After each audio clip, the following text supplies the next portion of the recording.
भावना Jain, respond कीजिए जरा। मैं समझना चाहूंगी आपसे अब कैसे नैया पार होगी।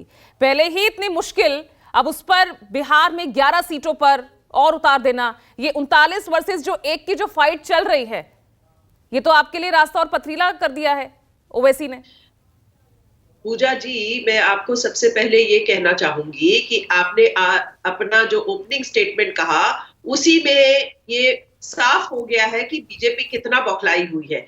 उसने जब अभी ये लिस्ट आई है, जो उनकी दूसरी लिस्ट घोषित हुई है, उसमें अधिकांश सांसदों के उन्होंने टिकटें काटी है। क्यों काटी है? मैं सवाल पूछना चाहूंगी अपने भाई से। अगर इतना ही उनकी परफॉर्मेंस अच्छी थी तो फिर इतने सांसदों की टिकटें क्यों कट रही है? कट रही है इस वजह से क्योंकि उनको ये जानकारी मिल गई है कि देश उनके खिलाफ खड़ा हुआ है और इस समय जो ये हवा बनाने की कोशिश कर रहे हैं उसके विपरीत पूरी परिस्थिति है ग्राउंड पर। और ये इसलिए है क्योंकि देश को बांटने का काम जिसने किया है वो है, और देश में नफरत फैलाने का काम जिसने किया है वो, उसका नाम है भाजपा। मैं ये दावे के साथ कह सकती हूँ कि इस समय आज लोकसभा का चुनाव हमारे सामने है, चाहे वो बसपा हो। मैं आदरणीय मायावती जी का बड़ा सम्मान करती हूँ, पर इस समय वो राजनीतिक परिस्थिति में सिर्फ वहां पर उतारी जा रही है। उनको शायद फोर्स किया जा रहा है कि भाई आप चुनाव लड़िए। और ओवैसी जी तो उन्होंने पिछले 2022 में यूपी के चुनाव में दिखा दिया, उनकी ज्यादातर जमानतें जब्त हुई।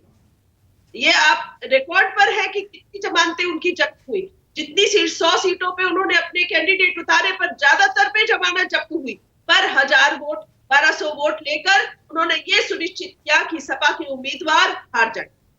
ये दिखाने का काम उन्होंने किया। अब मतलब मानते हैं ना कि सेंधमारी आपके वोट बैंक में होती है, मुस्लिम वोट बढ़ जाता है ओवैसी के उतरने से, और अब तो दलित वोट, और अब तो मायावती खुद दलित के साथ साथ वो भी मुस्लिमों पर फोकस कर रही हैं। पर आज ये लड़ाई तो आपके लिए और मुश्किल हो गई। देखिए, ये संविधान को बचाने की लड़ाई है।